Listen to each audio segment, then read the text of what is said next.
Hi ma'am.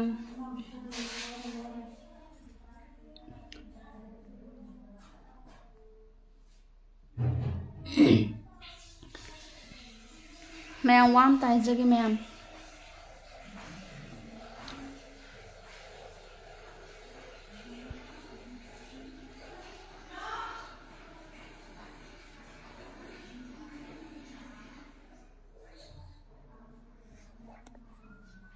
Yes, edit tawin.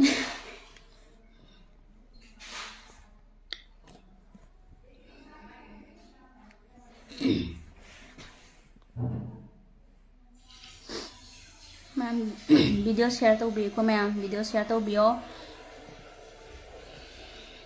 Amtang noong ge. Ma'am ay ngasi di warm tai jagi ba ko. Ay video ang kag thangnai ba ngasi ja upload tawrak pa. Ay di nupi ama kari na masin thiru bai na haibra kari gino haibra fu adu gi damakta koi wara watem bai video ama group ta phangye ba ko mayam adu gi mathak ta sungarang na han sin nupi ama so mo fu bagi yu tha am bagi fu bagi adu so mo upload tauna re atana Facebook ta viral oidana aina haijaning ise adasu video de thagat pirakano warak piyo adu bo askhoi ba se chum thokmina se ado video upload tawrakano haibase ngarang oira male viral sakhiba nupi adu gi da so mo haina khabane ba mayam sina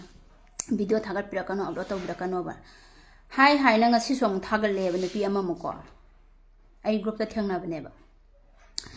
ngasi som thagal le ba nupi ama gi amo makhajai da kupa thara tawba video mo thagal le ba masak chu patana ulaga aina haijaning ise ko ma'am video share tawbiyo nungsiraba ai gi sinau sing video share tawbiyo aisu aigi oiba aisu ngasi aigi taibang pan sida aigi ramdam sida hinglu bagi aisu aigi haijaning ba aigi mot khra haijarake ba ma'am mi se asoi ba ma'am lei ne ba ngai ko comment se kaino ma'am bu amatta bu uti tung khra male hoi tung khra male aisu isan live tawiro hoi live tawri ne ma'am ado aina haijaning ba se ko ma'am asinja akhoi miyoi baja soidaba ngamdaba kanam leiteba aduna bo haineba no one perfect haineba akhoi miyoi baja kanam ta perfect oideba mapung phadeba khoi miyoi baja kanam ta mapung phade landaba ngamde hurandaba ngamde sinthidaba ngamdeba oidaba ngangdaba ngamde huraludaba ngamdeba haireba iban ai samaksu hurandaba ngamde sinthidaba ngamde landaba ngamdeba adu aina haijaning badi akhoina huji akhoi gi iramdam sida hana tawramdaba ma'am apha phaba organization yam linkhatnare ba loop khara linkhatnare ba ko yam phaye ba se yam harawe ba adubu aina haijaning ba di karino hai tardi nupi khoine hata mi ama sa side yango ba ai live thain da ngasi sa ai live tha ba se ai bu pam da mi ma'am ama masin thira comment pirakane ba kai tawja saino kari ngangja saina saktu yeningde natraga na thungaw na bi natraga subi ai na masin thira ga message tharakane ba ma'am yaw kane ai bu ya ba kaya mana summi har kani ai bu nungsi ba kaya mana di yang haido yam chumba wa pham ni haina love adagi like tawbira kane ba ko adu bu ai bu nungsi da ba midi bet comment pira kane ba masidi karino aina ai gi iramdam ai gi organization ai gi group ai gi mi mayam ai gi pithribi gi leiri ba apun ba mi mayam sigi marakta ai hingu banina ai bu nungsi ba khara ai bu nungsi da ba khara hai ba jidi masana tabne ba aingonda nupa na masin thire gi bet kamenda masin thire kasubi adu adan masin thire ana ai sa se ai manipur ai iramdam de hingini ai right lei haiduna mi du da bo aina chatlaga nang aingonda kasubi haya bra na aina ta ma makhadai khopan tharu ba ta phuru ba ha ta chairu ba tawba ya bra ba wari bo ko ma'am aina hainin se ngasi ju nupi ma video ngarang na ju video ai di wara o ba akhoi sum thokmina se ba ko asoi ba haide sum thokmina daune ba magi asoi ba se aina uri ne ba aina uba aina maje chum thokpi dragadi asoi ba se kanano ai ne ba karigi asoi ba una chum thokpiram da ba aigi asoi ba ne ba adu bu ma di khangja pote ba akoi na chum thokpi ragadi ma o ha ga ma asum ba da chattui ne ba ko maya adu ba afaba paukta pihaninge warak watem ba da ko afaba wa haina afaba paukta adu ga mingon da warning ai bam sulai mi soi gi ba mi se nang matung hantak de nang ngak pirage ngakpi ba hai ta ba mi du di cha ne ba ina hainin se ngakpi ba ge thamoi yaudra ba madu sa ne ba mi natre ba sa ne ba adugumba sa oi ba gi ne group ta tholakano ba aina hainin se uthorakano ba yingning de ba ngarang na su video mo viral sakre fare ba ko adu akoina hainin ba di war o watemo asum da khoi lamjin bi ga daw bane mi oi ba kanam ta mapung phadi ye ai su mapung phadi ye ai ju huran bi ne chinthi bi ne khangbra mapung phaba mi dana ma phu kana tholakani pithwi bi mapung phaba mi ta tholo mapung phaba mi duna ma bu phu ne lo tholo o mapung phaba mi dana phu ba pithwi bi no one kanam ta leite khangbra kanam ta lei roi kanam ta lei roi ba huran da ba chinthi da ba mi du sung lei lei roi ba aina haise mapung phaba mi se kanano isor natro mapung phaba gi ratno isor khoirami do mapung phadradi mapung akoina mapung pharam tadi isor leiram gidro isor leiram gidra ba aduna akoi mapung phada bai natro isor da akoina isor ni mapung phabani ingam tangam bani ma akoi gi gyan loksing gi horak phamje isor ni haidana akoina exam chat poi gara amoi gara isor ningjang aktra akoina warba matamda amuktang di akoi ana ya yahon biganu amuktang di exam je mai pa an biu thabak se mai pa an biu ana isor da ni jabna tro madu kari gino mapung phaba ma leiram bai ne ba mapung phabi isor do leiram ba gine ba khoina ningi je mapu akoina mapung pharam ta di isor darka ta de ba aina haijaning je ko aduga hekta kai haini myam thawai yam nungaite mi amasim magi mapuroi ba leiram ba yai mai gi boyfriend mai nu khangna banu pa leiram ba yai mai masung mama na bi myam leiri wara u video do masak utpi ganu bar satlan view masak utpi ganu masak heta ulakpa mama pa ta uthorakpa social media da thagalakpa madui kana ba se karino adugu warakpa haibase warakadamni warning pibiyo ngakpi ba hamba fast man asoi base ngakpi bagi thamoi se khoida yawbidraba ngakpi mabu chum thoi ba khoi je sa dagi na tam thiba ko mabu chum thok piri ba khoi je sa dagi na tam thiraba mi ne ba ahamba sangs ngakpi bagi sang se pibidraba khoi se ngakpi ba ahamba gi sangs pibidraba khoi se sa dagi na tam thiraba ne ba sa dagi na tam thiraba ina mangonda chum thoi ne na chum thoi ba se ko se khallo ba yam nungai te tobiganu aduga ne social media da na khoina thagat ning ba taradi mangonda warning pi gi bado madu su na khoi flax to thoro ba masi nupi ja hairi ba nupi se nupa ja khoina kya hamba da ma hamba soi da warning pi gra bani mayam hainu noi flax to thorok pangam bra ba evidence piro proof piro thagat piro adudi noi na warning pi ki ma hamba da khoi miyoi ba mo ina minungsi amal leina ai ma bu ma ase akhoi na warning pizagrabani tawganu haina khoina warning thagrabani aduba hanjan hanjan tawre haibagi noi proof piro oba praman piro oba myam share to video se myam ayam piende ngarang na ta ju video thagalak kano thagalak pagi adu su myam ma kano tawre ading ngasi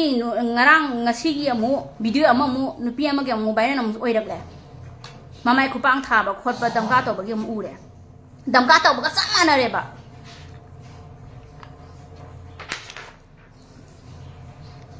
taubiga no aham bagi warning taubiyo ba ina haijaning badi nang tauba yade organization ama link khalak pa haibasa akhoi gi sakana mami tang khrasu sakana tung khrasu sakana sina akhoi tebinna leigi boi tar sune akhoi organization ama link khalai se akhoi afabada akhoi iramdam je sabat ke iramdam se akhoi ngake adugi iramdam sida lamhen tu hen ba adagi dress tawai dress set padoi gara ama doi gara nupi myam nupa myam sanguma juga cha do myam thoglai se akhoi warak sage aduga akhoi kana tok sage haina thoglai ine ba organization ama link khat phai se ko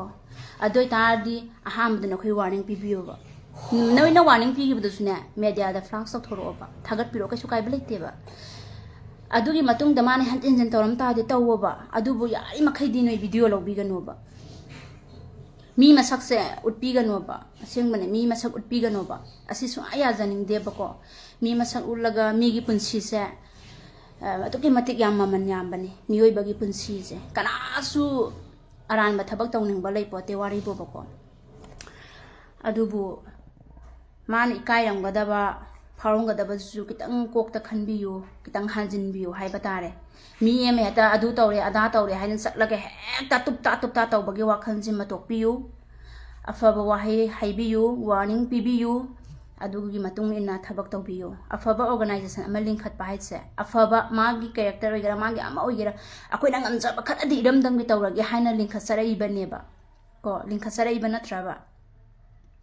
ꯍꯦꯛꯇ ꯃꯤꯒꯤ ꯚꯤꯗꯤꯑꯣꯗꯨꯕꯨ ꯅꯣꯏꯅ ꯍꯦꯛꯇ ꯀꯩꯅꯣꯝꯃ ꯇꯧꯕꯒꯤ ꯀꯩꯅꯣ ꯇꯧꯔꯦ ꯈꯣꯠꯂꯦꯅ ꯍꯦꯛꯇ ꯃꯃꯥꯏ ꯑꯗꯒꯤ ꯀꯩꯀꯩ ꯚꯤꯗꯤꯑꯣ ꯊꯥꯒꯠꯄꯤꯔꯛꯄꯗꯣ ꯇꯁꯦꯡꯅ ꯍꯥꯏꯔꯒꯗꯤ ꯑꯩ ꯌꯥꯝ ꯅꯨꯡꯉꯥꯏꯖꯗꯦ ꯎꯕꯗꯀꯣ ꯇꯁꯦꯡꯅ ꯅꯨꯡꯉꯥꯏꯖꯗꯦ ꯃꯤꯒꯤ ꯄꯨꯟꯁꯤꯁꯦ ꯑꯐꯕꯗ ꯂꯝꯖꯤꯡꯕꯤꯕ ꯑꯣꯏꯗ꯭ꯔꯦ ꯁꯤꯗꯤ ꯑꯩꯒꯤ ꯋꯥꯈꯜꯅꯤꯀꯣ ꯑꯩꯒꯤ ꯋꯥꯈꯜꯗꯤ ꯆꯨꯝꯃꯤ ꯆꯨꯝꯗꯦ ꯍꯥꯏꯕꯗꯤ ꯃꯌꯥꯝꯒꯤ ꯃꯣꯠꯅꯤ ꯑꯩ ꯅꯣꯏ ꯂꯥꯜꯂꯦ ꯅꯣꯏ ꯑꯗꯨ ꯇꯧꯔꯦ ꯑꯗꯥ ꯇꯧꯔꯦ ꯍꯥꯏꯕꯒꯤ ꯑꯩꯉꯣꯟꯗ ꯑꯗꯨꯒꯨꯝꯕ ꯗꯝꯀꯥ ꯑꯩꯉꯣꯟꯗ ꯂꯩꯖꯗꯦ ꯁꯤꯗ ꯑꯩꯒꯤ ꯏꯁꯥꯒꯤ ꯃꯣꯠ ꯍꯥꯏꯖꯕꯅꯦ ꯏꯁꯥꯒꯤ ꯃꯣꯠ ꯐꯣꯡꯗꯣꯛꯆꯕꯅꯦ ꯁꯤꯗ ꯑꯃꯨꯛ ꯅꯣꯏꯅ ꯑꯃꯨꯛ ꯀꯩ ꯍꯥꯏꯔꯛꯇꯣꯏꯅꯣ ꯍꯥꯏꯕꯗꯤ ꯑꯩ ꯈꯪꯗ꯭ꯔꯦꯀꯣ ꯁꯤꯗ ꯑꯩꯒꯤ ꯋꯥꯈꯜꯂꯣꯟ ꯐꯣꯡꯗꯣꯛꯆꯕꯅꯦ ꯑꯆꯨꯝꯕꯗꯅꯦ ꯂꯝꯖꯤꯡꯕꯤꯕ ꯅꯠꯇ꯭ꯔꯦ ꯃꯤꯒꯤ ꯏꯖꯠꯁꯦ ꯄꯨꯟꯁꯤ ꯆꯨꯞꯄꯒꯤ ꯑꯣꯏꯅꯅꯦ ꯄꯨꯟꯁꯤ ꯆꯨꯞꯄꯒꯤ ꯄꯨꯟꯁꯤꯅ ꯍꯤꯡꯉꯤ ꯃꯈꯩꯗꯅꯦ ꯄꯨꯟꯁꯤ ꯆꯨꯞꯄꯒꯤ ꯀꯥꯎꯔꯣꯏꯗꯕ ꯗꯥꯛꯐꯝ ꯍꯥꯏꯇꯥꯔꯦ ꯄꯨꯟꯁꯤ ꯆꯨꯞꯄꯁꯤꯅ ꯍꯤꯡꯉꯤ ꯃꯈꯩꯒꯤ ꯂꯣꯏꯕ ꯅꯥꯏꯔꯔꯣꯏꯗꯕ ꯏꯖꯠ ꯑꯃ ꯃꯥꯡꯍꯟꯕꯒ ꯆꯞ ꯃꯥꯟꯅꯩꯕ ꯀꯣ ꯃꯤ ꯋꯥꯔꯛꯏꯅꯦ ꯍꯥꯏꯅ ꯃꯃꯥꯏ ꯃꯃꯤꯠ ꯑꯗꯒꯤ ꯚꯤꯗꯤꯑꯣꯗ ꯅꯝꯗꯅ ꯃꯃꯥꯏ ꯈꯨꯄꯥꯡ ꯊꯥꯕ ꯎꯠꯇꯅ ꯈꯣꯠꯇꯅꯒ ꯇꯧꯔꯤꯁꯦ ꯃꯥꯒꯤ ꯅꯨꯡꯁꯤꯅꯕ ꯅꯨꯄꯥ ꯂꯩꯔꯝꯒꯅꯤ ꯅꯠꯇ꯭ꯔꯒ ꯃꯥꯒꯤ ꯏꯃꯨꯡ ꯃꯅꯨꯡ ꯂꯩꯔꯝꯒꯅꯤ ꯑꯗꯨ ꯑꯐꯕꯗ ꯂꯝꯖꯤꯡꯕ ꯀꯧꯔꯤꯕ꯭ꯔꯥ ꯁꯤꯅꯤ ꯑꯩꯅ ꯈꯪꯅꯤꯡꯉꯤꯁꯦ ꯃꯥꯁꯦ ꯑꯐꯕꯗ ꯂꯝꯖꯤꯡꯉꯤꯕ꯭ꯔꯥ ꯅꯠꯇ꯭ꯔꯒ ꯃꯥꯒꯤ ꯄꯨꯟꯁꯤ ꯂꯝꯕꯤ ꯑꯐꯕꯗ ꯁꯦꯝꯕꯤꯔꯤꯕ꯭ꯔꯥ ꯅꯠꯇ꯭ꯔꯒ ꯃꯥꯒꯤ ꯏꯖꯠꯁꯦ ꯂꯩꯈꯥ ꯇꯥꯅꯕ ꯌꯣꯜꯂꯤꯕ꯭ꯔꯥ ꯁꯤꯅꯤ ꯑꯩꯅ ꯈꯪꯅꯤꯡꯉꯤꯁꯦ ꯃꯌꯥꯝ ꯑꯇꯩ ꯑꯝꯇ ꯅꯠꯇꯦ ꯑꯐꯕꯗ ꯂꯝꯖꯤꯡꯕꯤꯔꯤꯕꯁꯦ ꯀꯔꯤꯅꯣ ꯑꯗꯨꯒ ꯚꯤꯗꯤꯑꯣꯁꯤꯡꯁꯦ ꯌꯦꯡꯕ ꯃꯇꯝꯗꯁꯨꯅꯦ ꯊꯥꯒꯠꯂꯛꯏꯕ ꯚꯤꯗꯤꯑꯣꯁꯤ ꯌꯦꯡꯕ ꯃꯇꯝꯗꯅꯦ ꯃꯉꯣꯟꯗ ꯇꯥꯛꯄꯤꯈꯤꯕ ꯅꯪ ꯁꯨꯃꯥꯏꯅ ꯇꯧꯕꯁꯦ ꯀꯔꯤꯒꯤꯅꯣ ꯑꯩꯈꯣꯏꯁꯨ ꯁꯨꯃꯥꯏꯅ ꯑꯩꯈꯣꯏꯁꯨ ꯑꯩꯈꯣꯏꯒꯤ ꯑꯣꯔꯒꯅꯥꯏꯖꯦꯁꯟ ꯑꯃ ꯂꯤꯡꯈꯠꯆꯔꯤꯁꯦ ꯁꯨꯃꯥꯏꯅ ꯇꯧꯒꯦ ꯈꯣꯠꯀꯦ ꯍꯥꯏꯅ ꯂꯤꯡꯈꯠꯆꯔꯛꯏꯅꯤ ꯍꯥꯏꯕꯒꯤ ꯌꯥꯝꯅ ꯑꯐꯕ ꯀꯩ ꯍꯥꯏꯅ ꯑꯐꯕ ꯃꯒꯨꯟ ꯑꯃ ꯍꯥꯏꯇꯥꯔꯦ ꯁꯨꯡꯌꯥꯎ ꯍꯥꯏꯗꯕ ꯑꯩꯅ ꯐꯨꯕꯗꯣ ꯅꯪ ꯅꯥꯕ꯭ꯔꯥ ꯑꯩꯒꯤ ꯈꯨꯄꯥꯛꯁꯤꯅ ꯀꯪꯇ ꯂꯥꯎꯔꯕ ꯈꯨꯄꯥꯛꯁꯤꯅ ꯊꯥꯕꯗ ꯅꯪ ꯇꯟꯗꯟ ꯄꯥꯏꯕ꯭ꯔꯥ ꯅꯪ ꯑꯗꯨꯃꯥꯏꯅ ꯉꯥꯡ ꯌꯥꯕ꯭ꯔꯥ ꯑꯆꯟꯗꯅ ꯄꯪꯐꯨꯗ ꯐꯨꯕ ꯃꯊꯣꯡ ꯃꯔꯝ ꯈꯪꯗꯕ ꯌꯦꯡꯖꯔꯤꯕ ꯑꯩꯈꯣꯏꯁꯨꯅꯦ ꯀꯔꯤꯅꯣ ꯒ꯭ꯌꯥꯟ ꯂꯧꯁꯟꯗꯣꯏꯁꯦ ꯒ꯭ꯌꯥꯟ ꯈꯪꯗ꯭ꯔꯦ ꯑꯩꯈꯣꯏꯅ ꯑꯗ ꯂꯧꯁꯜꯍꯧꯔꯤ ꯒ꯭ꯌꯥꯟꯁꯦ ꯃꯣꯏꯒꯤ ꯈꯨꯄꯥꯛꯇꯣ ꯈꯛꯇꯪ ꯉꯥꯏꯔꯦ ꯑꯩꯒꯤ ꯀꯣꯛꯁꯤꯗ ꯍꯟꯖꯤꯜꯍꯧꯔꯤꯁꯦ ꯃꯥꯒꯤ ꯐꯖꯕ ꯈꯨꯠ ꯊꯥꯈꯤꯕ ꯈꯨꯄꯥꯛꯀꯤ ꯃꯅꯝ ꯑꯗꯨ ꯃꯉꯥꯏꯔꯦꯕ ꯑꯩꯅ ꯎꯍꯧꯔꯤꯁꯤꯁꯨ ꯃꯉꯣꯟꯗ ꯄꯤꯕꯤꯈꯤꯕ ꯐꯖꯕꯒꯤ ꯄꯥꯎꯇꯥꯛꯇꯣ ꯑꯃꯗꯤ ꯃꯤꯁꯤꯅ ꯎꯍꯧꯗ꯭ꯔꯦꯕ ꯎꯗ꯭ꯔꯦꯕ ꯁꯨꯡꯎ ꯎꯗ꯭ꯔꯦꯕ ꯊꯥꯒꯠꯂꯛꯏ ꯚꯤꯗꯤꯑꯣꯁꯦ ꯑꯩꯈꯣꯏꯅ ꯌꯦꯡꯕ ꯃꯇꯝꯗꯅꯦ ꯃꯉꯣꯟꯗ ꯄꯤꯕꯤꯈꯤꯕ ꯑꯐꯕ ꯄꯥꯎꯇꯥꯛꯁꯦ ꯎꯗ꯭ꯔꯦꯕ ꯈꯨꯄꯥꯡ ꯊꯥꯕ ꯈꯨꯇꯨꯝꯅ ꯊꯥꯕ ꯑꯗꯨꯇ ꯎꯍꯧꯔꯦꯕ ꯑꯐꯕ ꯋꯥꯍꯩꯗꯤ ꯎꯗꯦ ꯇꯥꯗꯦꯕ ꯃꯣꯏꯅ ꯍꯥꯏꯕꯤꯈꯤꯕ ꯇꯥꯛꯄꯤꯈꯤꯕꯗꯣ ꯇꯧꯒꯅꯨ ꯇꯧꯒꯅꯨ ꯑꯁꯦꯡꯕꯩꯅꯤ ꯃꯌꯥꯝ ꯇꯧꯕꯤꯒꯅꯨ ꯌꯥꯝ ꯊꯃꯣꯏ ꯅꯨꯡꯉꯥꯏꯖꯗꯦ ꯑꯩ ꯏꯁꯥꯒꯤ ꯋꯥꯈꯜꯂꯣꯟ ꯐꯣꯡꯗꯣꯛꯆꯕꯅꯤ ꯅꯣꯏꯗ ꯁꯤꯡꯅꯕꯒꯤꯗꯤꯁꯨ ꯅꯠꯇꯦ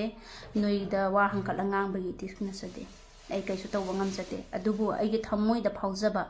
ꯑꯩꯒꯤ ꯋꯥꯈꯜꯂꯣꯟ ꯑꯩꯒꯤꯁꯨ ꯑꯩꯒꯤ ꯉꯥꯡꯕꯒꯤ ꯔꯥꯏꯠ ꯂꯩꯌꯦ ꯑꯗꯨꯒ ꯑꯩꯅ ꯇꯥꯏꯕꯪꯄꯥꯟꯁꯤꯗ ꯇꯥꯏꯕꯪ ꯃꯤ ꯑꯃ ꯅꯈꯣꯏꯒꯤ ꯅꯔꯛꯇ ꯑꯩꯁꯨ ꯃꯤꯑꯣꯏꯕ ꯑꯃ ꯑꯣꯏꯅ ꯊꯋꯥꯏ ꯄꯥꯟꯕ ꯖꯤꯕ ꯑꯃ ꯑꯣꯏꯅ ꯑꯩꯁꯨ ꯅꯣꯏ ꯃꯌꯥꯝꯒꯤ ꯃꯔꯛꯇ ꯇꯤꯜꯂꯨꯕ ꯑꯣꯏꯕꯅꯤꯅ ꯑꯩꯁꯨ ꯑꯩꯒꯤ ꯊꯃꯣꯏꯗ ꯂꯩꯕ ꯋꯥꯗꯣ ꯉꯥꯡꯖꯕꯅꯦꯕ ꯑꯗꯨꯅ ꯑꯩꯅ ꯍꯥꯏꯕꯗꯤ ꯑꯐꯕ ꯄꯥꯎꯇꯥꯛ ꯄꯤꯕꯤꯌꯨ ꯑꯗꯨꯒ ꯚꯤꯗꯤꯑꯣ ꯅꯨꯄꯤꯁꯤꯡ ꯐꯨꯕꯒꯤ ꯚꯤꯗꯤꯑꯣ ꯑꯗꯒꯤ ꯑꯃ ꯑꯣꯏꯒꯦꯔꯥ ꯐꯨꯕꯒꯤ ꯚꯤꯗꯤꯑꯣ ꯅꯝꯃꯒ ꯇꯧꯕꯗꯣ ꯇꯧꯔꯛꯀꯅꯨ ꯃꯃꯥꯡꯗꯁꯨ ꯎꯔꯦꯕ ꯃꯤ ꯋꯥꯔꯛꯄ ꯋꯥꯇꯦꯝꯕꯗ ꯃꯀꯣꯛꯇ ꯃꯈꯣꯡꯅ ꯅꯦꯠꯂꯒ ꯃꯃꯥꯏ ꯃꯃꯤꯠꯇ ꯃꯈꯣꯡꯅ ꯅꯦꯠꯂꯒ ꯊꯝꯃꯒ ꯋꯥꯔꯛꯄ ꯀꯌꯥ ꯑꯃꯁꯨ ꯑꯩ ꯃꯤꯠꯁꯤꯅ ꯎꯈ꯭ꯔꯦꯕꯀꯣ ꯎꯃꯜꯂꯛꯇꯅ ꯋꯥꯈꯜꯁꯦ ꯄꯨ ꯉꯝꯃꯛꯇ꯭ꯔꯦꯕ ꯎꯃꯜꯂꯛꯇꯅ ꯍꯥꯏꯇꯥꯔꯦ ꯃꯃꯥꯡꯗꯁꯨ ꯋꯥꯔꯛꯏꯅꯦꯅ ꯃꯈꯣꯡꯅ ꯃꯈꯨꯠꯅ ꯃꯤꯒꯤ ꯃꯃꯥꯏꯗ ꯀꯥꯎꯔꯒ ꯊꯝꯕ ꯅꯦꯠꯂꯒ ꯊꯝꯕ ꯃꯗꯨ ꯌꯦꯡꯉꯒ ꯀꯔꯝꯕ ꯃꯤꯑꯣꯏꯅꯅꯣ ꯑꯐꯕ ꯄꯥꯎꯇꯥꯛ ꯂꯧꯁꯟꯗꯣꯏꯁꯤꯅ ꯃꯃꯥꯏꯗ ꯃꯈꯣꯡꯅ ꯀꯔꯤꯅ ꯅꯦꯠꯇꯅ ꯊꯥꯡꯒꯠꯇꯅ ꯊꯝꯃꯒꯕꯨ ꯑꯐꯕ ꯄꯥꯎꯇꯥꯛꯁꯦ ꯀꯩꯅꯣ ꯏꯄꯥ ꯏꯄꯨꯅ ꯍꯥꯏꯅꯩꯀꯣ ꯈꯣꯡꯅ ꯈꯨꯠꯅ ꯍꯥꯏꯐꯦꯠ ꯀꯥꯎꯔꯨꯔꯗꯤ ꯂꯥꯏꯕꯛ ꯀꯠꯅꯩ ꯍꯥꯏꯅ ꯍꯣꯏ ꯃꯇꯥꯡ ꯃꯇꯝꯒꯤ ꯑꯣꯏꯔꯝꯕ ꯌꯥꯏ ꯑꯗꯨꯕꯨ ꯃꯤꯒꯤ ꯍꯦꯛꯇ ꯃꯀꯣꯛꯇ ꯃꯈꯣꯡꯅ ꯑꯇ ꯅꯦꯠꯂꯒ ꯅꯦꯠꯈꯥꯏꯔꯒ ꯇꯧꯕꯁꯤꯁꯨ ꯃꯁꯤꯁꯨ ꯌꯦꯡꯅꯤꯡꯗꯦ ꯅꯨꯡꯉꯥꯏꯖꯗꯦ ꯇꯧꯕꯤꯒꯅꯨ ꯑꯗꯨꯒꯨꯝꯕ ꯋꯥꯔꯛꯄ ꯍꯥꯏꯕꯁꯦ ꯑꯐꯕ ꯋꯥꯍꯩꯅ ꯐꯖꯅ ꯋꯥꯔꯛꯄꯤꯌꯨ ꯐꯨꯕꯤꯌꯨ ꯆꯩꯕꯤꯌꯨ ꯋꯥꯔꯅꯤꯡ ꯄꯤꯕꯤꯌꯨ ꯑꯍꯥꯟꯕꯗ ꯈ꯭ꯋꯥꯏꯗꯒꯤ ꯃꯔꯨ ꯑꯣꯏꯕꯁꯦ ꯑꯩꯅ ꯌꯥꯝ ꯇꯧꯖꯅꯤꯡꯕꯁꯦ warning ꯄꯤꯕꯤꯌꯨꯕ nang tauba yade nang hantak kide taukhre adubu akhoi su akhoi gi organization ama linkhat chai masi kari no haita de akhoi na linkhat chari ba organization ja phagi na te habde ya ai ba phagi na te ba ko phagi oina ju khanja de ba akhoi na linkhat chare is akhoi iram dam gi damakta ngasi gi mapa mapi oi ba mayam di loi tum khre lot khre aduna akhoi na linkhat chari ne ba ko kai gi no akhoi iram dam se mang gi tare haina akhoi hona jare ine ba organization ama linkhat ba hai ba se kitang to isu akhoi angam ba khra di iram dam gi taw ke hana linkhat sare inne ba yam magul leina hai tare ai je magul leina khalle ba idi masam ai linkhat sarak pa je yam magul leina yam lum launa khalle ba yam lum launa lowe ba idi khambra yam lum launa lowe ba adubu ai bu saugat pi ba ai example ai hai ge ba ai se live thari ba ai se kana gumani na saktu je ning de tumu ju chalo nata na mai thi bai je la kane harak pas mem yor kane ba masih kari no, ai bu yaning da ba kanggu ne ba, masih kari git, masih ai yaning da ba kanggu ne ba, khangbra, ai yaning ba kanggu de thagat pirakani nung sibirakani ba, mana ki wahai tu na ai yaning dra have ai khang du ne ba, adu ba ai ne ta chatlaga ma sa adu to ba da hai ru ba ya ba na te ba ko, warning pi ga to bu ne ba, yamba nanga samai bet comment pirak pa sa matung da te pi pirakano, matung de pirak tar ga di na hai ba gi pot lama ai tham ga do bu ne ba mangon da su ko, thambiyo ba. Miyoi ba amoy na minungsi amalay na na masada warning pibiyo ba man adu hayrak kare hana chatlaga ta tap set adagi namoy dai ni khusina tharak pa jinoi na bro thajalla ura phujilla ura ne ta set thajallura ga ne video upload tawra kanu ba madu ya amna ai ni wakhalo na di am lei ba ma cha ta da ba hain lowe ba kuki mayam na ne kai hai ne amna kainom khangra ne ba ko ham bagi una khone warning pi gi bado madusu media da thagat piro ba aina khoi mayam na samai na ma se warning pi khra bani hanjan tawe hai bado madusu na khoi proof puthoka tawne ba proof puthok piro ba miyoi ba mala ene amna arpin tong janing badi miyoi ba moina minung silai ba ama oina ngak pi ba ham ba first magi asoi ba ngak pi ba hai ba se miyoi bagi hauna sane ba madugi gun madugi han bagi ngak pi bagi thauna do leitra badi sa dagi hena tam thira ba miyoi ba sing ne ba ko aina haining ba se sa dagi hena tam thira ba miyoi ba ne haining ne ba warning pibiyo aduga pi khiba ding dojo ablo tawbira ke haraga na aduga mi gi mamai face ta taroga ekta video ja thagalani dagi di ekta mi gi punsi do pura loira bagum bane haibani da ina haibadi aduna mayam video ja share tawbiyo yam nungai jade ngarang nan so mu ure ade ngasi jo mu ama mu ure mamai do ko pana mu tha bagi nupi ama gi mu ure pra kainom tawre haiba ka inoma pra kainom tawre yadre kainom tawre akhoi masem ne kainom tawsale pra ina akhoi masem kainom tawre haiba yad noina video thagalapaduna ne mi ne he na ne akhoi gi sajat li satse na haina mi ne na leire ba kokta akhoi an thagale video me am se ubada ne mi na nopana su loire moi mase mi ma su manipuri da khoi jati so khundana ba je ngone mi gi dinom ta uru de ba noi bo mi gi dinom ta uru de ha ba manung da warak watem dana tawraga manung da loi salle ha ba manung da nang atu taw kai ro kho to tawraga warning piraga ta nei matung da tawra di haina tawe ba jati asu yamba tari me am je ama to mogi bairen ude ha ba du kumba khanga ba ude ba ai mi se su ude ba akhoi gi di loire masida ye changa pa loire adu mi gi di yam singna tawe ha ba kok che khangbra maman su yam le hale yam singna tawe ha ba maman le hanji ka doge maman le hanje maman le nei hingje maman le hanje mi gi di manung da soi banam je moi masem chatlaga khara phu bane khangde chai bane khangde tawdana ba manung da warning pira loisale akhoi na kari no ba social media da video face tara la le yo ai khusina thabji noi na bra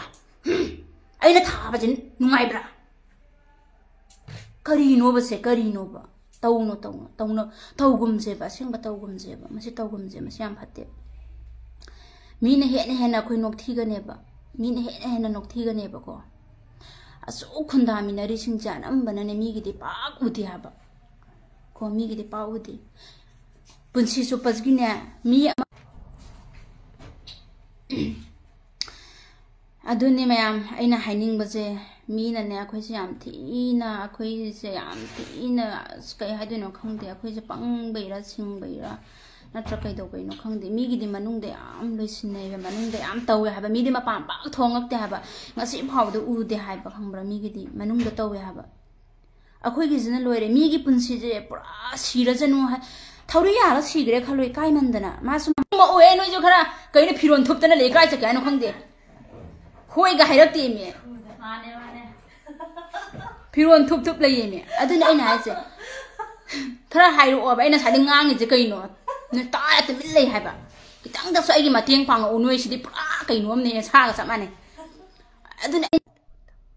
मीगी पुंसीजे अइना हाइबदिने ममाइ ममितो फिनरा कइनो खम तंखाय अमदि नोइ मीगी पुंसी save तौबियो हाइबने अदुबौदि याइदना तंखाय अमदि मीगी पुंसी कनबिबे याइदना तंखाय म हालसु अइना हाइसे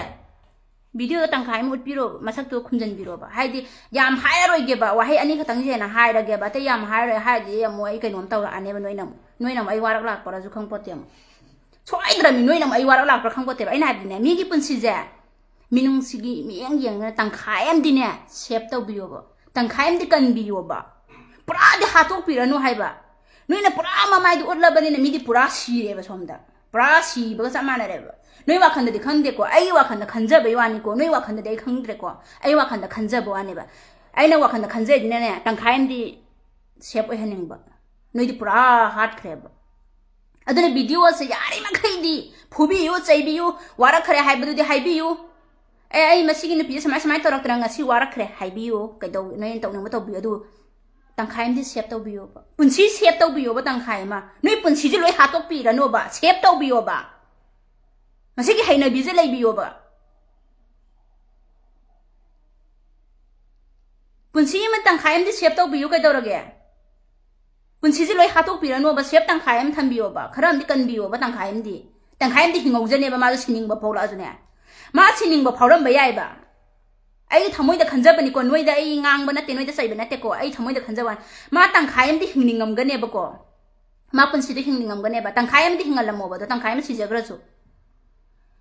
हेता video नमगा ngarang na तजु नुपी मा video नम्बदो ma'am video दि नुंगाइते खोते वारकपदो खै वारकदौबने सैगदौबने अदो video दि नुंगाइते हाइदिङै दुदा ngasi je mo video अमा मो viral चटले नुपी अमा मो ngasi मो वारकपै फुबगे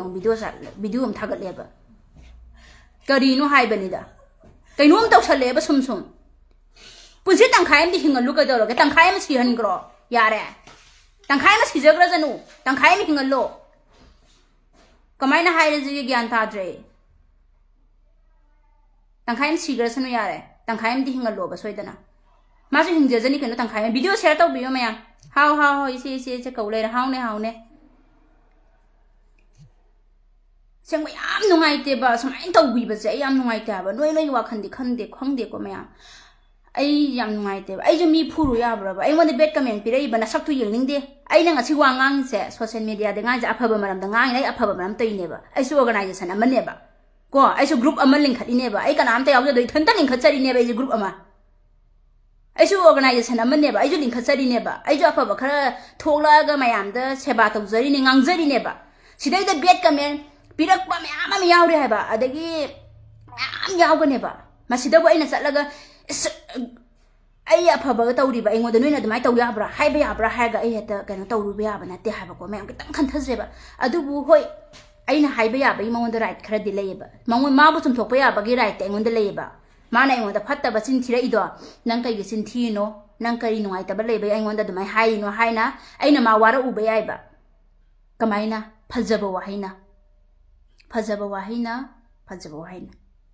फुगे खलबस अइ फुरुबा याइबा चैरुबा याइबा अदुबु वीडियो नमगा मीगी पुंसीदो सोशल मीडिया हाइबसिदी पृथ्वी पुंबन उदुरिबनेबा अदुदुनने वीडियो दा थागत पिरकनोबा मयाम तसेंगा थागत पिरकनोबा कुकीनने अस कुकीन लोइरे आई होरेने आई फोटो कापगने आई थागलगे कुकी मयाम मया का नु इमयाम जे उबदा थमोइ स्याम पेनदेबा ꯃꯤꯒꯤꯗꯤ ꯌꯦꯡꯉꯣ ꯀꯌꯥꯝ ꯂꯤꯡꯖꯦꯜ ꯃꯥꯟꯅꯕꯅꯤ ꯌꯦꯡꯉꯣ ꯃꯅꯨꯡꯗ ꯁꯣꯏꯕ ꯂꯥꯟꯕ ꯃꯌꯥꯝꯗꯣ ꯇꯧꯕ ꯌꯥꯔꯣꯏ ꯑꯗꯨ ꯇꯧꯕ ꯌꯥꯔꯣꯏ ꯃꯅꯨꯡꯗ ꯆꯠꯂꯒꯅꯦ ꯃꯤꯗꯤ ꯋꯥꯔꯛꯑꯦꯕ ꯃꯄꯥꯟ ꯊꯣꯛꯍꯜꯂꯛꯇꯦ ꯋꯥꯔꯛꯑꯦꯕ ꯑꯗꯨꯃꯥꯏꯅ ꯋꯥꯔꯛꯄꯤꯌꯣꯕ ꯃꯌꯥꯝ ꯑꯗꯨꯃꯥꯏꯅ ꯋꯥꯔꯛꯄꯤꯌꯣ ꯑꯩꯈꯣꯏ ꯂꯝꯁꯨ ꯍꯦꯟꯗꯤ ꯍꯦꯟꯃꯜꯂꯕꯅꯦ ꯑꯩꯈꯣꯏ ꯃꯅꯤꯄꯨꯔꯒꯤ ꯃꯤꯁꯤꯡꯗꯤ ꯂꯣꯏꯔꯕꯅꯦ ꯃꯊꯨꯟ ꯈꯔ ꯅꯤꯛ ꯈꯔ ꯆꯣꯡꯖꯟ ꯈꯔ ꯅꯣꯝ ꯇꯧꯗꯅ ꯑꯩꯈꯣꯏ ꯃꯅꯤꯄꯨꯔꯁꯦ ꯌꯥꯝ ꯍꯦꯟꯃꯜꯂꯦ ꯅꯣꯏꯁꯨ ꯍꯦꯟꯃꯟ ꯂꯥꯛꯃꯟꯈ꯭ꯔꯦ ꯅꯣꯏꯅ ꯑꯃꯨꯛ ꯀꯅꯥ ꯋꯥꯔꯛꯇꯣꯏꯅꯣ ꯈꯪꯗ꯭ꯔꯦ ꯍꯦꯟꯃꯟꯈ꯭ꯔꯦ ꯅꯣꯏꯁꯨ ꯏꯔꯥꯡ ꯃꯔꯛꯁꯤꯗ ꯆꯠꯇꯅ ꯑꯃꯗ ꯑꯃꯨꯛ ꯆꯠ ꯅꯣꯏꯁꯨ ꯍꯦꯟꯃꯟꯈ꯭ꯔꯦ ꯅꯣꯏꯁꯨ ꯌꯥꯝ ꯍꯦꯟꯃꯜꯂꯦꯕ ꯅꯣꯏꯁꯨꯅꯦ ꯑꯗꯨꯛꯀꯤ ꯃꯇꯤꯛ ꯌꯥꯝ ꯍꯦꯟꯃꯜꯂꯦ ꯅꯣꯏꯁꯨ ꯅꯤꯛꯇꯅ ꯃꯁꯤꯗꯩꯗ ꯅꯣꯏ ꯃꯉꯥꯏꯔꯦ ꯂꯩꯔꯤꯁꯦ ꯄꯩꯁꯥ ꯄꯥꯏꯕ ꯅꯣꯏ ꯃꯉꯥꯏꯔꯦ ꯂꯥꯏꯔꯕ ꯀꯔꯥ ꯂꯩꯖꯗ꯭ꯔꯕ ꯑꯉꯥꯡ ꯅꯋꯥ ꯑꯣꯏꯔꯤꯕ ꯁ꯭ꯀꯨꯜ ꯀꯥꯒꯗꯕ ꯀꯦꯔꯒ ꯂꯩꯖꯒꯗꯕ ꯃꯃꯥ ꯃꯄꯥꯗ ꯂꯩꯖꯒꯗꯕ ꯀꯌꯥꯁꯤꯅ ꯏꯔꯝꯗꯝ ꯃꯅꯤꯄꯨꯔꯁꯦ ꯀꯥꯏꯕ ꯌꯥꯔꯣꯏ ꯏꯔꯝꯗꯝꯒꯤꯗꯃꯛꯇ ꯍꯤꯡꯉꯤꯕꯅꯤ ꯍꯥꯏꯗꯨꯅ ꯃꯅꯤꯄꯨꯔꯁꯦ ꯀꯥꯏꯕ ꯌꯥꯔꯣꯏ ꯍꯥꯏꯗꯅ ꯈꯨꯠꯂꯥꯏ ꯄꯥꯏꯔ ꯆꯠꯂꯤꯕ ꯀꯣꯂꯣꯝ ꯄꯥꯏꯔ ꯂꯩꯒꯗꯕꯗꯨꯅ ꯑꯦꯀꯦ ꯄꯥꯏꯔ ꯆꯠꯂꯤꯕ ꯃꯣꯏꯒꯤ ꯋꯥꯈꯜꯁꯤꯅ ꯍꯌꯦꯡ ꯇꯨꯡꯗ ꯀꯔꯤ ꯑꯣꯏꯔꯛꯀꯗꯣꯏꯕ ꯑꯗꯨꯒ ꯅꯣꯏꯅ ꯃꯁꯤꯗꯩꯗ ꯑꯩꯗꯤ ꯐꯣꯔꯦꯟ ꯌꯧꯔꯝꯃꯦ ꯑꯗꯨ ꯌꯧꯔꯕꯅꯦꯅ ꯆꯠꯂꯣ ꯅꯣꯏ ꯈꯛꯇ ꯅꯠꯇꯦꯕ ꯄ꯭ꯔꯤꯊꯤꯕꯤꯗ ꯂꯩꯔꯤ ꯃꯌꯥꯝꯁꯦ ꯃꯄꯥꯟ ꯂꯝꯗ ꯂꯩꯔꯤꯁꯤ ꯃꯤ ꯃꯌꯥꯝ ꯂꯩꯅꯤ ꯆꯠꯂꯣꯕ ꯀꯩꯁꯨ ꯀꯥꯏꯗꯦꯕ ꯅꯣꯏ ꯀꯩꯅꯣꯗꯣ ꯎꯠꯂꯛꯀꯅꯣꯕ ꯀꯣ ꯅꯣꯏ ꯐꯤ ꯃꯇꯠ ꯃꯔꯥꯡ ꯁꯦꯠꯂꯒꯅꯦ ꯎꯠꯂꯛꯀꯅꯣꯕ ꯑꯩꯈꯣꯏꯁꯨ ꯁꯦꯠꯄ ꯍꯩꯌꯦꯕ ꯎꯠꯂꯛꯀꯅꯣꯕ ꯁꯦꯝꯂꯁꯤꯔ ꯈꯜꯂꯦ ꯑꯣꯔꯒꯅꯥꯏꯖꯦꯁꯟ ꯑꯃ ꯚꯤꯗꯤꯑꯣꯁꯦ ꯃꯊꯣꯡ ꯃꯔꯝ ꯈꯪꯗꯅ ꯄꯪꯊꯥ ꯊꯥꯒꯠꯂꯛꯄꯒꯤ ꯀꯣꯛ ꯁꯟꯊꯤ ꯍꯥꯟꯕ ꯃꯌꯥꯝꯁꯦ ꯁꯤ ꯑꯃꯨꯛ ꯆꯨꯝꯊꯣꯛꯅꯕ ꯑꯩꯁꯨ ꯑꯣꯔꯒꯅꯥꯏꯖꯦꯁꯟ ꯑꯃ ꯂꯤꯡꯈꯠꯂꯁꯤꯔ ꯈꯜꯂꯕꯅꯤ ꯑꯩ ꯊꯟꯗꯒꯤꯅꯤꯀꯣ ꯂꯤꯡꯈꯠꯆꯗꯣꯏꯁꯦ ꯃꯌꯥꯝ ꯅꯣꯏꯗ ꯀꯩꯅꯣ ꯇꯧꯔ ꯋꯥ ꯉꯥꯡꯕꯗꯤ ꯅꯠꯇꯦꯀꯣ ꯑꯩ ꯑꯗꯨꯅ ꯌꯥꯔꯤꯃꯈꯩꯗꯤ ꯃꯌꯥꯝ ꯑꯩꯅ ꯁꯨꯃꯥꯏ ꯍꯥꯏꯌꯦ ꯍꯥꯏꯗꯨꯅꯁꯨ ꯅꯣꯏ ꯋꯥꯔꯧꯕ ꯅꯨꯡꯉꯥꯏꯇꯕꯁꯨ ꯑꯩꯉꯣꯟꯗ ꯊꯝꯕꯤꯒꯅꯨ ꯑꯩꯗꯤ ꯑꯩꯒꯤ ꯊꯃꯣꯏꯗ ꯂꯩꯕ ꯑꯩꯒꯤ ꯅꯨꯡꯉꯥꯏꯇꯕꯗ ꯃꯌꯥꯝꯗ ꯁꯦꯌꯔ ꯇꯧꯕꯅꯤ ꯑꯩ ꯍꯟꯖꯟ ꯎꯃꯟꯗꯅꯅꯦ ꯁꯨꯝ ꯅꯨꯡꯉꯥꯏꯔꯛꯇꯕ ꯑꯩꯁꯨ ꯐꯣꯡꯗꯣꯔꯛꯑꯕꯅꯤ ꯃꯃꯥꯡꯗꯁꯨ ꯎꯈ꯭ꯔꯦ ꯋꯥꯔꯛ ꯋꯥꯇꯦꯝꯕ ꯃꯌꯥꯝꯗ ꯃꯀꯣꯛꯇ ꯈꯣꯡꯄꯥꯛꯅ ꯀꯥꯎꯔꯒ ꯊꯝꯕ ꯑꯗꯒꯤ ꯃꯃꯥꯏꯗ ꯅꯦꯠꯁꯜꯂ ꯈꯔ ꯊꯝꯕ ꯑꯗꯨꯒꯨꯝꯕ ꯃꯌꯥꯝꯁꯨ ꯎꯈ꯭ꯔꯦ ꯇꯧꯔꯛꯏ ꯄꯣꯠꯁꯦ ꯑꯁꯤꯒꯨꯝꯕ ꯃꯌꯥꯝꯁꯦ ꯁꯨꯝ ꯎꯔꯛꯄꯁꯤꯗ ꯄꯨꯔꯥ ꯃꯤꯑꯣꯏꯕꯁꯦ ꯁꯥ ꯑꯃ ꯀꯩꯅꯣꯗꯧꯅ ꯁꯨꯝ ꯀꯩ ꯍꯥꯏꯅꯤ ꯇꯝꯊꯤꯕ ꯍꯥꯏꯗꯣꯏꯔꯥ ꯀꯃꯥꯏꯅ ꯍꯥꯏꯕꯗꯤ ꯍꯩꯇ꯭ꯔꯦ ꯃꯌꯥꯝ ꯁꯤ ꯍꯥꯏꯕ ꯍꯩꯇꯦꯅꯅꯦ ꯋꯥꯍꯩ ꯁꯣꯏꯌꯦꯅ ꯑꯃꯨꯛ ꯋꯥꯔꯛꯇꯣꯏꯔꯗꯤ ꯈꯪꯗꯦ ꯋꯥꯍꯩ ꯁꯣꯏꯌꯦ ꯀꯥꯟꯗ ꯑꯃꯨꯛ ꯂꯥꯛꯑꯒ ꯑꯩ ꯆꯤꯟꯒꯁꯨ ꯐꯣꯠꯆꯟꯈꯤꯕ꯭ꯔꯥꯁꯨ ꯈꯪꯄꯣꯠꯇꯦꯀꯣ ꯍꯥꯏꯗꯤ ꯑꯩꯗꯤ ꯋꯥꯍꯩ ꯈꯔꯗꯤ ꯑꯗꯨꯝ ꯁꯣꯏꯕꯅꯦꯕ ꯑꯗꯣ ꯅꯣꯏ ꯃꯁꯤ ꯁꯣꯏꯈꯤꯕꯒꯤꯅꯦ ꯑꯩꯗꯤ ꯁꯨꯝ ꯏꯆꯝ ꯆꯝꯅ ꯋꯥꯍꯩꯁꯦ ꯍꯥꯏꯗꯤ ꯉꯥꯡꯕ ꯍꯩꯇꯕꯒꯤ ꯋꯥꯍꯩꯁꯦ ꯁꯣꯏꯗꯣꯛꯈꯤꯕ ꯌꯥꯎꯔꯝꯃꯁꯨꯅꯦ ꯐꯣꯠꯆꯤꯟꯕ ꯂꯥꯛꯄꯁꯨ ꯑꯃꯨꯛ ꯌꯥꯏꯕꯀꯣ ꯅꯆꯤꯟꯗꯣ ꯀꯩꯒꯤꯅꯣ ꯅꯪ ꯉꯥꯡꯕꯗꯣ ꯁꯣꯏꯔꯒ ꯑꯃꯨꯛ ꯐꯣꯠꯂꯛꯄꯁꯨ ꯌꯥꯏꯕ ꯌꯥꯝꯅ ꯁꯨꯝ ꯉꯥꯡ ꯂꯩ ꯇꯥꯔꯗꯤ ꯑꯗꯨꯅ ꯌꯥꯝꯅꯗꯤ ꯉꯥꯡꯖꯔꯔꯣꯏꯒꯦ ꯑꯗꯨꯕꯨ ꯌꯥꯔꯤꯃꯈꯩꯗꯤ ꯑꯩꯈꯣꯏ ꯚꯤꯗꯤꯑꯣꯗ ꯅꯣꯏ ꯊꯥꯒꯠꯇꯕ ꯌꯥꯗꯦ ꯑꯩꯈꯣꯏꯅ ꯋꯥꯔꯛꯈ꯭ꯔꯦ ꯑꯩꯈꯣꯏꯅ ꯃꯁꯤ ꯇꯧꯈ꯭ꯔꯦ ꯍꯥꯏꯅ ꯎꯠꯇꯕ ꯌꯥꯗꯕ ꯂꯩ ꯇꯥꯔꯒꯗꯤ ꯃꯥꯒꯤ ꯄꯨꯟꯁꯤꯗꯣ ꯇꯪꯈꯥꯏ ꯑꯃ ꯀꯟꯕꯤꯌꯨ ꯇꯪꯈꯥꯏ ꯑꯃ ꯃꯥꯒꯤ ꯄꯨꯟꯁꯤꯗꯣ ꯀꯣꯚꯔ ꯇꯧꯕꯤꯌꯨ ꯃꯌꯥꯝ ꯄꯨꯟꯁꯤꯗꯣ ꯄꯨꯔꯥ ꯍꯥꯠꯇꯣꯛꯄꯤꯈꯤꯅꯨ ꯑꯩꯅ ꯍꯥꯏꯖꯅꯤꯡꯕꯁꯦ ꯃꯌꯥꯝ ꯅꯨꯡꯁꯤꯕꯤꯗꯨꯅ ꯆꯥꯟꯕꯤꯗꯨꯅ ꯑꯩꯒꯤ ꯏꯔꯝꯗꯝ ꯅꯨꯡꯁꯤꯕꯤꯔꯒꯗꯤ ꯑꯩꯒꯤ ꯏꯔꯩꯕꯥꯛ ꯅꯨꯡꯁꯤꯕꯤꯔꯒꯗꯤ ꯑꯩꯒꯤ ꯏꯔꯩꯆꯥꯕꯨ ꯅꯨꯡꯁꯤꯕꯤꯕ ꯇꯥꯔꯒꯗꯤ ꯅꯈꯣꯏꯅ ꯚꯤꯗꯤꯑꯣ ꯊꯥꯒꯠꯇꯕ ꯌꯥꯗꯦ ꯎꯍꯟꯗꯕ ꯌꯥꯗꯦ ꯑꯩꯈꯣꯏꯒꯤ ꯏꯊꯧꯁꯦ ꯈꯪꯍꯟꯗꯕ ꯌꯥꯗꯦ ꯍꯥꯏꯕ ꯂꯩꯕ ꯇꯥꯔꯒꯗꯤ ꯄꯨꯟꯁꯤꯁꯤ ꯄꯨꯔꯥ ꯍꯥꯠꯇꯣꯛꯄꯤꯈꯤꯅꯨ ꯄꯨꯟꯁꯤ ꯇꯪꯈꯥꯏ ꯑꯃꯗꯤ ꯀꯣꯚꯔ ꯇꯧꯔꯒ ꯁꯦꯞ ꯇꯧꯕꯤꯔꯝꯃꯨ ꯑꯩꯅ ꯍꯥꯏꯖꯅꯤꯡꯕꯁꯦ ꯃꯌꯥꯝ ꯄꯨꯟꯁꯤ ꯅꯣꯏꯅ ꯚꯤꯗꯤꯑꯣꯗꯣ ꯋꯥꯔꯛꯈꯤꯕ ꯑꯗꯒꯤ ꯅꯣꯏꯅ ꯈꯨꯄꯥꯛ ꯊꯥꯈꯤꯕ ꯇꯧꯈꯤꯕ ꯃꯌꯥꯝꯗꯣ ꯅꯣꯏꯅ ꯋꯥꯔꯛꯈ꯭ꯔꯦ ꯍꯥꯏꯕꯗꯨꯃ ꯎꯠꯅꯤꯡꯕ ꯎꯠꯇꯕ ꯌꯥꯗꯦ ꯚꯤꯗꯤꯑꯣ ꯊꯥꯒꯠꯇꯕ ꯌꯥꯗꯦ ꯍꯥꯏꯕ ꯂꯩ ꯇꯥꯔꯗꯤ ꯚꯤꯗꯤꯑꯣ ꯊꯥꯒꯠꯇꯕ ꯌꯥꯗꯦ ꯎꯠꯇꯕ ꯌꯥꯗꯦ ꯍꯥꯏꯕꯒꯤ ꯋꯥꯈꯜꯂꯣꯟ ꯂꯩ ꯇꯥꯔꯒꯗꯤ ꯃꯥꯒꯤ ꯃꯃꯥꯏꯗꯣ ꯀꯣꯚꯔ ꯇꯧꯕꯤꯔꯝꯃꯨ ꯃꯌꯥꯝ ꯅꯠꯇ꯭ꯔꯒ ꯃꯆꯤꯟꯗ ꯁꯨꯃꯥꯏꯅ ꯍꯥꯏꯗꯤꯀꯣ ꯁꯦ ꯑꯩ ꯑꯝꯇ ꯇꯥꯛꯀꯁꯦ ꯅꯣꯏ ꯍꯩꯇꯕꯩ ꯑꯣꯏꯔꯝꯕꯁꯨ ꯌꯥꯏꯕꯀꯣ ꯐꯗꯤꯅ ꯇꯧꯔꯁꯦ ꯑꯁꯤꯅ ꯇꯧꯔꯒꯦ ꯈꯨꯗꯩ ꯃꯇꯦꯛꯅ ꯈꯨꯗꯩꯗꯨꯁꯨ ꯑꯃꯨꯛ ꯅꯨꯄꯥꯒꯤꯅꯦ ꯑꯃꯨꯛ ꯍꯥꯏꯔꯛꯀꯅꯤ ꯈꯪꯕ꯭ꯔꯥ ꯐꯗꯤ ꯃꯇꯦꯛꯅꯤꯀோ ꯑꯩ ꯌꯥꯝ ꯀꯤꯔꯦ ꯍꯧꯖꯤꯛꯀꯥꯟꯁꯦ ꯐꯗꯤ ꯃꯇꯦꯛꯅꯤ ꯑꯃꯨꯛ ꯀꯥꯏꯗꯩ ꯈꯨꯗꯩꯅꯣ ꯑꯃꯨꯛ ꯀꯣꯏꯁꯟ ꯍꯪꯅꯔꯛꯄꯁꯨ ꯀꯅꯥꯅ ꯈꯪꯕꯅꯣ ꯑꯗꯨꯒꯤ ꯍꯥꯏꯍꯧꯔꯤꯅꯦ ꯑꯩ ꯀꯤꯌꯦꯕ ꯑꯁꯦꯡꯕ ꯀꯤꯖꯩ ꯍꯥꯏꯕ ꯑꯩ ꯀꯤꯔꯦ ꯍꯧꯖꯤꯛ ꯄꯨꯡꯀꯤ ꯀꯤꯔꯦ ꯑꯗꯨꯅ ꯃꯌꯥꯝꯁꯤ ꯐꯗꯤ ꯃꯇꯦꯛꯅꯤꯀꯣ ꯑꯩ ꯀꯣꯛ ꯇꯨꯝꯕꯗ ꯁꯤꯖꯤꯟꯅꯕꯩꯅꯦ ꯇꯣ ꯁꯨꯃꯥꯏꯅ ꯅꯨꯄꯤꯗꯨꯒꯤꯅꯦ ꯅꯣꯏ ꯍꯩꯇ꯭ꯔꯒꯗꯤ ꯇꯥꯛꯄꯤꯔꯛꯀꯦꯕ ꯅꯨꯄꯤꯗꯨꯒꯤ ꯄꯨꯟꯁꯤꯗꯣ ꯇꯪꯈꯥꯏ ꯑꯃ ꯁꯦꯞ ꯇꯧꯕꯤꯒꯦ ꯍꯥꯏꯇꯥꯔꯗꯤꯅꯦ ꯅꯨꯄꯤꯁꯦ ꯑꯃꯠꯇ ꯅꯠꯇꯦꯀꯣ ꯑꯩꯅ ꯉꯥꯡꯉꯩꯁꯦ ꯅꯨꯄꯤ ꯍꯟꯗꯛꯀ 2 ꯁꯨꯔꯦꯕ ꯉꯔꯥꯡ ꯅꯍꯥꯟ ꯑꯃ ꯉꯁꯤꯒꯤ ꯑꯃ ꯑꯣꯏꯔ ꯃꯥꯜꯂꯦꯕ 2 ꯁꯨꯔꯦꯕ ꯑꯩꯅ ꯎꯔꯤꯁꯦꯀꯣ ꯒ꯭ꯔꯨꯞꯇ ꯎꯔꯤꯁꯦ 2 ꯁꯨꯔꯦꯕ ꯑꯣ ꯁꯣꯝꯗ ꯏꯁꯤꯡ ꯑꯁꯥꯕ ꯑꯃꯨꯛ ꯍꯩꯗꯣꯔꯛꯑꯦꯅ ꯇꯧꯔꯤꯁꯦ ꯅꯣꯛꯀꯅꯨ ꯑꯗꯨꯅꯅꯦ ꯃꯌꯥꯝ ꯑꯩꯅ ꯍꯥꯏꯖꯅꯤꯡꯕꯗꯤ ꯚꯤꯗꯤꯑꯣꯗꯣ ꯊꯥꯒꯠꯇꯕ ꯌꯥꯗꯕ ꯑꯣꯏꯇꯥꯔꯗꯤ पुंसी तंखाई में सेव तौबियो हाइबदो हैतबा तारगदी सुमाइना तंखाई में सुमाइना खुमजनबिरो को अदो मकोकता तुपीरा फिरामना खुमजनबिरो ममिते फापिरो अदो वीडियो सुमाइ थागलो अदो इतादि मासु हिंगनिंगबगी पुंसी तंखाई में सेव तौवे मा हिंगनिंगबगी वाखलोन कितंगदसु मा लैगिनेबा नत्र तादि सुमाइना तरा थागल पिरादि पुंसी जिम सुंगनिंग हिंगनिंगरोइबा पुरा लोद लैग्रानेबा पुरा कैनोमदा लैग्रानेबा अदुना पुंसी तंखाई में सेव तौबिरमो हैत्रगदी सुमाइना सेव तौबियो अदो मकोकता तुपीरा फिरा सुमाइ येसनबिरो अदो इतादि मा पुंसीदो तंखाई में सेव तौरे तंखाई में हिंगबा यारे तंखाई में सीग्रजु अदुना मयाम शेयर तौबियो पुंसी तंखाई में हिंगबा सीबा हाइबसे सुमाइ खुमजल्लो वीडियो थागतबा यादे हाइगना सुमाइना मकोकतो खरा येसनबिरो अदो इतादि मा पुंसी तंखाई में हिंगौरे तंखाई में सीजगरसन यारे बको पुरा दि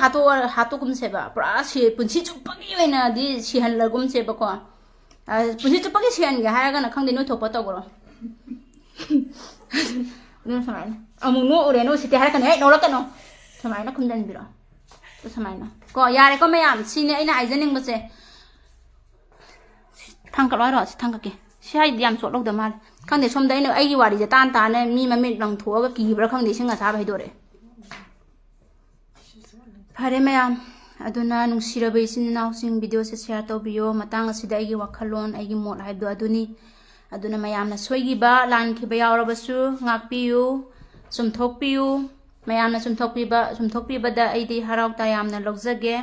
ai kalanka singba hijate damka tawbasu ingonde itik lejade mayam gi rakte hingubanina taibang panda hingubanina taibang ni chatpa taibani taibang panda lairubanina mayam gi marakte hinguba kaubanina taibang ni chatsage aduna mayamna share tawbiyo aduga